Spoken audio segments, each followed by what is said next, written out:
Hy Averback now plays a very important part in my life in getting M.A.S.H.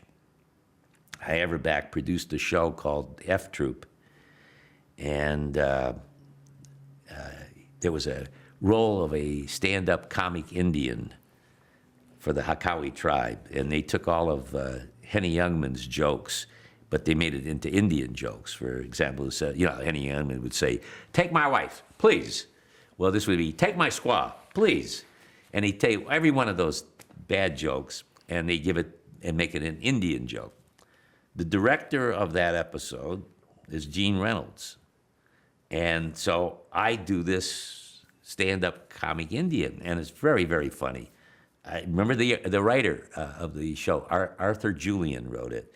And Arthur was another person that liked me, and he would write characters in for me. And the punchline of after I do the comedy routine, the Hakawi chief says, "Don't smoke signal us, we'll smoke signal you." And so Gene remembered that, the director, and if he liked an actor, he'd write it down in his little black book, and he'd put a star by it and so forth. So if something came up in another show, he could recommend that actor. Well, gratefully so, Gene wound up being the producer of M.A.S.H. And then when Larry Gelbart had come up with this character of Klinger, which he got from a story that happened with the comedian Lenny Bruce. Lenny Bruce was in the Coast Guard, and the comedian Lenny Bruce. And so the story goes is the sheet came out, dress of the day. Well, that would be either your fatigues or your formal kind of attire that you'd wear. Well, as a joke, because it said dress of the day, Lenny Bruce showed up wearing a dress. So Larry Gelbart thought, hey, that'd be a funny character, a guy wearing a dress trying to get out of the Army.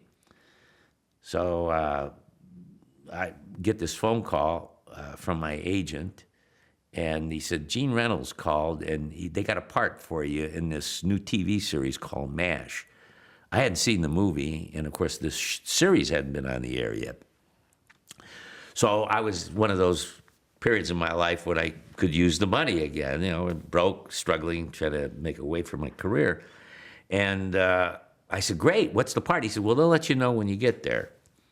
I arrive at 20th Century Fox. There's a trailer outside of Stage 9, and Gene greets me, and he takes me into the trailer, and there's this Army Women's Army Corps uniform hanging up with these huge high heels. And I thought, oh, I must be dressing with an actress. And he says, no, those are yours. Put them on.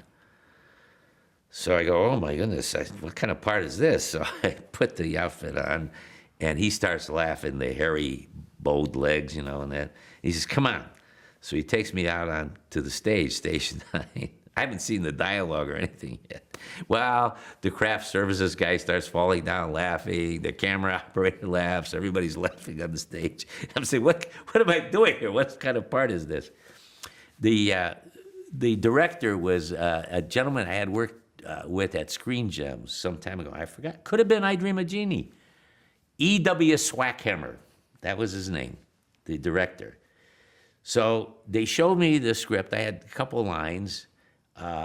Cyril Brooke, who had been on Dukes of Hazzard, was playing a general on the show, and the show was called Chief Surgeon Who. And all I had was a couple of lines. I had this where I was in this wax outfit with a rifle, and I come out of the bushes, and I go, halt, who goes there?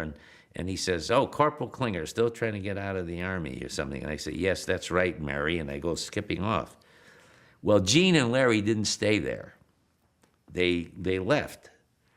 And E.W. Swackhammer, who was a guest director, and this is the first time this character shows up, has me doing it in a more of a homosexual way, with lisping and whatever. But hey, I told you, I don't fight with people. I come on, I get my salary. You ask me to do it, I do it, and I go home, So I'm doing whatever they ask me to do. So he had me do the other lines the same way. Well, next day, I get a phone call. It's Gene Reynolds and Larry Gelbart. They said, Jamie, we can't have this. This character couldn't possibly exist this way. Can you come in and we need to reshoot it? And I go, oh my goodness, what have I done? This is terrible. I've done something. I think I got $250 for the day. So they said, we'll give you another $250. Come on in, let's talk. So they said, what can we do with this? We can't do it that way. And I said, why don't you play the guy straight? In other words, he has a cigar, and he talks just like everybody else, but he wears a dress trying to get out. And I said, let everybody else comment on him, not have him comment on himself. So that as far as he's concerned, this is perfectly normal. This is very natural for what he's trying to do. They said, great, try it that way. Well, rest is history, right? Came on for one day, stayed for 11 years. And that's the way the character was played. And nobody had ever done that before. You know, you think about it. I always tell everybody that's an original character.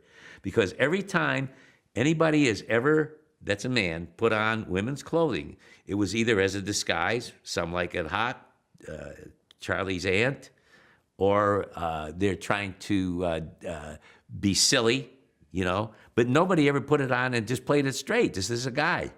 So that was an original character that I had. Anyway, I did 6 shows that year. Second year came back, did I think 13 of the shows, and then the third year they put me under contract.